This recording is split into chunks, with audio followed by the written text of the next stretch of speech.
Hello everybody, my name is Isaac and today I'm going to make a video for my math big project. This is the essential question, so this is the video, essential question video. So I'm going to be talking about what we learned the whole quarter, and I'm gonna tell you about how do I know this and why did we learn it. So I'm going to start now. So the first question is, what did we learn this quarter? In this quarter 3, we learned about multiplying fractions like 1 over 5 times 3 over 5 equals 3 over 5 because 3 times 1 is 3. And adding and subtracting fractions too. So we can add and subtract fractions like 5 over 10 minus 4 over 10, which is like 1 over 10. We also learned about negative fractions and comparing fractions.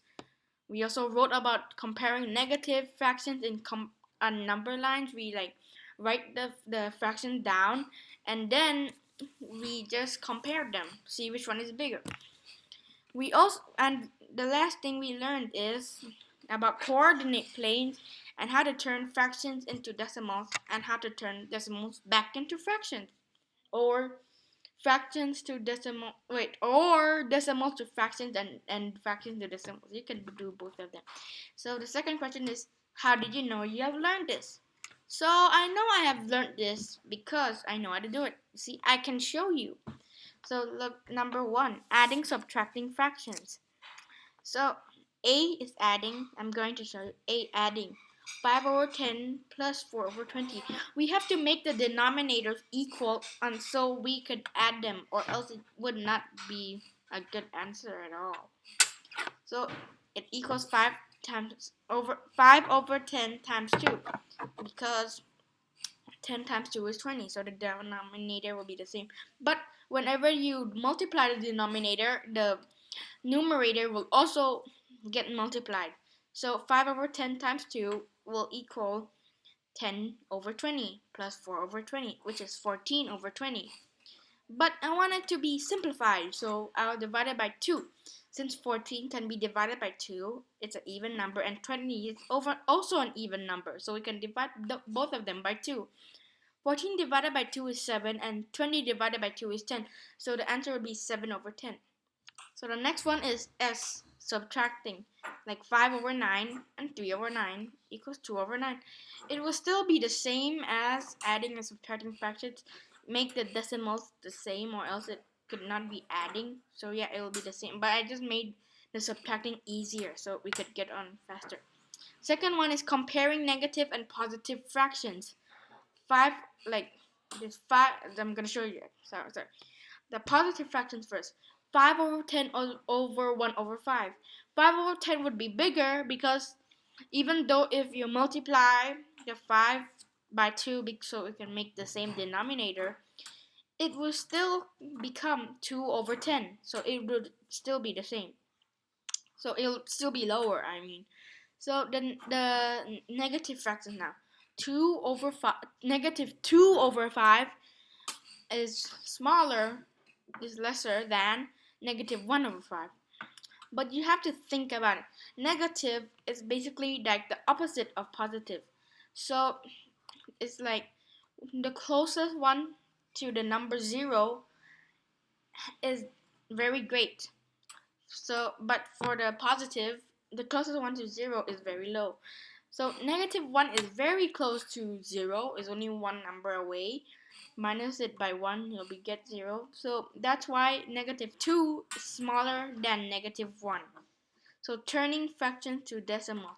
So turning fractions to decimals is easy actually. You just multiply the denominator by the numerator. Like example, 5 over 10 here will equal to 10 divided by 5, turning into a decimal, which will equal 0.5 because 10 divided by 5 is not possible. So you put a 0 and a point to add a 0, like a decimal point. So after you put a decimal point, you can add a 0, and that 5 will be 50. So you can multiply 10 by 5 to be 50. So you put 5 and 50 minus 50 is 0, so 0.5. That's the answer. Yay! So the fourth one is decimals to fractions. So it's also kind of similar, but this one requires counting. Not really though, but yeah. Anyways, decimals to fractions. So there's an example, 0.50. So you have to count, right? After the zeros, the one, you know those like number places, ones, tens, hundreds, thousands, like that. So since the 0 is 1, the 5 will be the 10. So if the 5 is in the tens, right? If you turn it into a decimal, it will be 5 over 10 if there was no 0 behind it. 5 over 10. So the 0 is in a hundreds place. So it's 50. So over 100 because it's in the hundreds place. So yeah, it's kind of simple. 50 over 100. So the third question is, why did we learn this?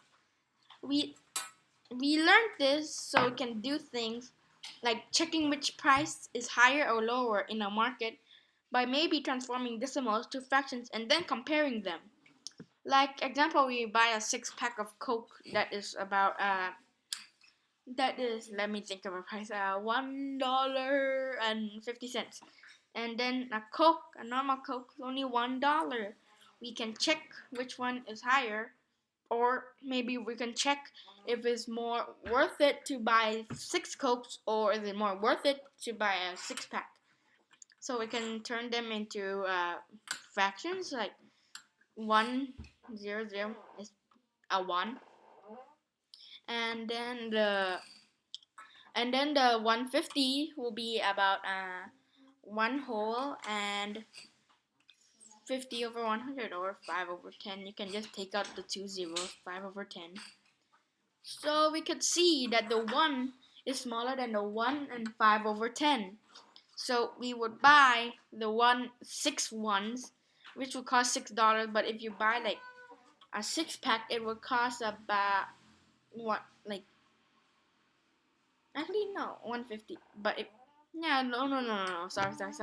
You buy 6, it would be, no, I'm sorry. I made the prices wrong. Example, okay, again.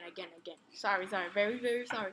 So if a price of a 6-pack Coke is $6.50, yeah, that should be correct, because a 6-pack cannot be at almost as cheap as a 1. That would be really weird, and everyone would buy a lot of 6-packs. It should be a bit expensive, more expensive. So and then the 1 is like $1, right? The $6.50 will be like 6 whole dollars. If you're turning to fractions, of course, it would be 6 whole dollars and 5 over 10 again, or 50 over 100, your choice. And the 1 would be just a 1 whole. So the 1 whole would be a bit lesser. If you make this 6 into a 1, like count it as 1, it will be a bit lesser, because if you divide it, like make the 6-pack into a like 1 per each, you divide it. You can also like count which one is more worth it.